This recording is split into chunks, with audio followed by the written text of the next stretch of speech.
Magandang gabi po. Meron po tayong i-interview na dalawang mag-asawa na gumagawa po ng parol sa pamamagitan po ng kapis. Ang gamit po nila na materyales ay mga kapis. Ito po. Ito mga ka-interview po sa natin sila. Magandang gabi po sa inyong dalawa. Kamusta naman po ang paggagawa nyo ng... Ano tawag niyan, kuya? Lampshade. Lampshade na kapis? Ayan po. Ayan siya. Ito, overtime po kasi dalawang kami gumagawa ng mag-asawa. Ito rin po siya. Kami, Ayan po. Saan niyo po kinukuha yung mga kapis niyo po? Ayan po siya pag nailawan. Maganda po. Ginagamit po siya tuwing Pasko. Pailaw po sa...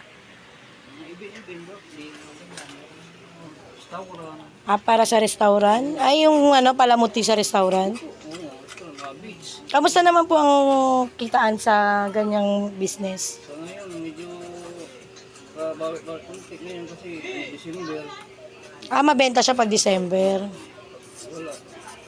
Maliban po sa pagkakapis, yan lang po ba yung ginagawa niyo? Walang po. Ayan po. Dalawa po silang mag-asawa nagtutulungan sa pagtatrabaho para kumita ng panggasa sa araw-araw.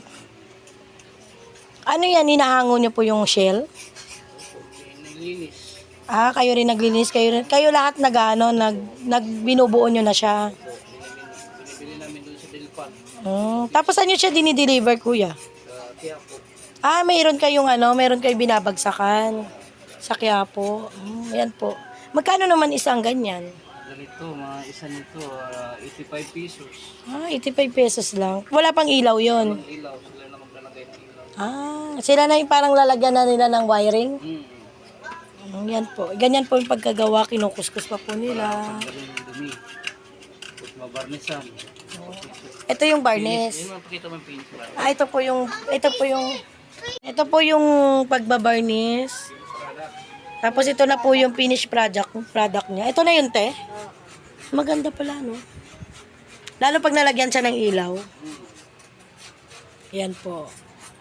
Sa pamamagitan po ng pagkakapis, natutusan po nila ang kanilang pang-araw-araw na pangangailangan sa pagkain, pambayad ng ilaw, tubig, at pambayad sa bahay. At maganda po dito kasi nagtutulungan silang dalawang mag-asawa sa kanilang trabaho upang para kumita po ng salapi para sa kanilang pangangailangan.